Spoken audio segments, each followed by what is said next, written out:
ভীষণ ভালো লাগছে বুঝতে পারছি না ও বলো বুঝতে পারছি না আমার কেন আমার লাগছে ভাই তোর কাছে একটা মোবাইল নেই না ছবি না ভালো হ্যাঁ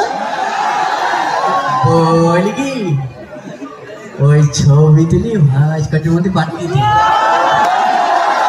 তোর আগে একদিন ছবি তুলি কি সর্বনাশ হয়ে মনে আছে চুচু পাঠা যায় বলে হ্যাঁ সমস্যা হবে না তো পরে আবার তোর নিয়ে যাও না চল আগে একদিন ছবি তুলি পাঠাই দিয়েছিল সেটা বন্ধু বড় হচ্ছে ছবি দেখি বাংলা ঝামেলা করিনি চুল দিলি কেন আচ্ছা দিন তোরে চল ফুল ভিডিও করে বাসটা ঝামেলা উঠাই হ্যাঁ ফেরি দাও হ্যাঁ হ্যাঁ চল বল ছবি কি পিছন পাটটা বড় সামনের পাট হ্যাঁ দেখ ছবির ওর পিছন পাটলে সামনের পাট তুলবো সামনের পাট হ্যাঁ আচ্ছা ঠিক আছে হ্যাঁ এই অবস্থায় নাকি অন্য অবস্থায় এই অবস্থায় হ্যাঁ এই অবস্থায় চুল কি আসলে নাকি না যেরকম সেরকম থাকবে চুল এরকম থাকবে আচ্ছা ঠিক আছে শোন পানি খেয়ে আসি বাড়িতে তাহলে মেজাজে গরম যেন একটা ছবি তুলতে দেবে তো পানি মরবে তো বলছি কেন তুই কর হ্যাঁ আরামে দাঁড়া আর আমি দেবো হ্যাঁ আরামে দাঁড়া কিরম করে দেবো গরমে স্কুলে গ্রাম কি দাম রে সেভাবে দাঁড়া স্কুলে আমার এরকম বিচার করে দেয় হ্যাঁ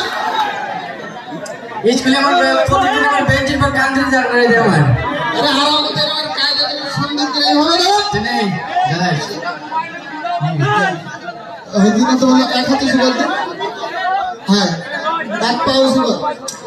তোরে তাহলে হাঁচি লাগতে তোরে